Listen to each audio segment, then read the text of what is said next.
سلام بچه‌ها، خوش اومدید به اولین ویدیو از چنل من. دوستان، من تو این ویدیو اومدم بهتون آموزش بدم که چجور روی گوگل کروم که دقیقا این گوگل هست جیمیل بسازیم. اول واردش میشیم، بعد قسمت بالا جستجو میکنیم ایمیل یا جیمیل.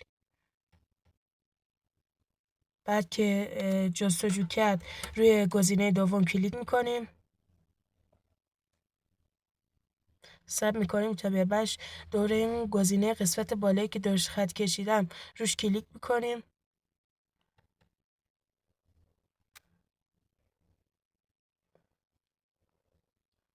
ثبت میکنیم تا بیاد. بعد استفاده از یک حساب دیگه کلیک میکنیم،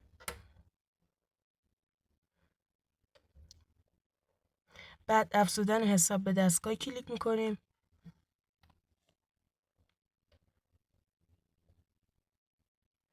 قسم میکنیم تا بیاد. حالا یکم که وایسادیم اومد،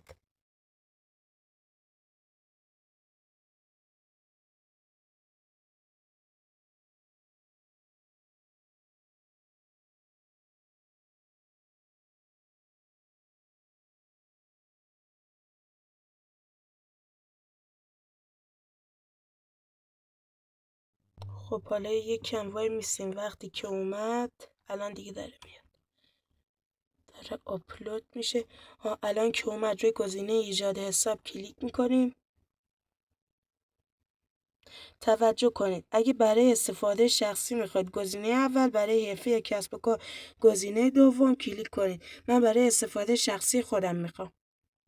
روش کلیک کردم.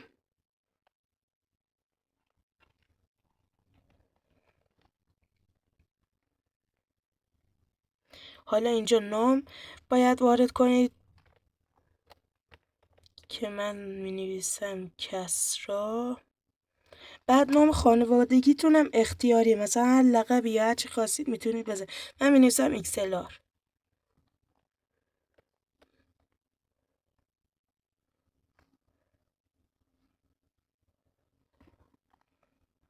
خب اینجا تاریخ و تولد و جنسیتتون رو میخواد که سال 2011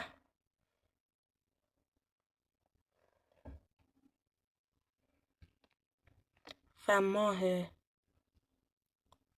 آوریل اگه اشتباه نکنم. آره آوریل.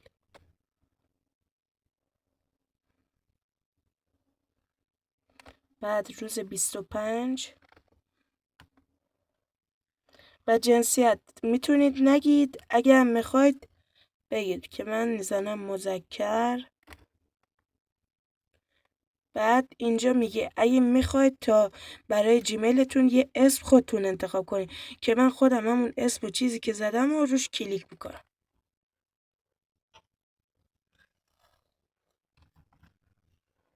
اینجا یه گذرواژه برای جیمیلتون انتخاب میکنید.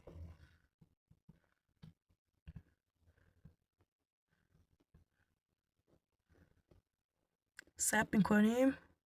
الان که زدم میزنیم روی گزینه بعدی و ثبت میکنیم تا بیاد.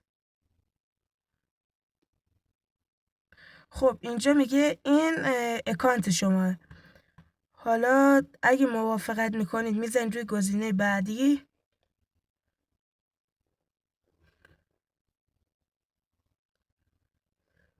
خب اینجا اگه با شرایط گوگل موافقت کردید میاد یه خورده پایین باش روی گزینه موافقت میزنید. بخونید، شاید نتونستید موافقت کنید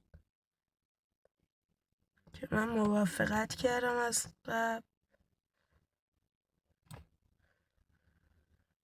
ثبت میکنم تا بیاد.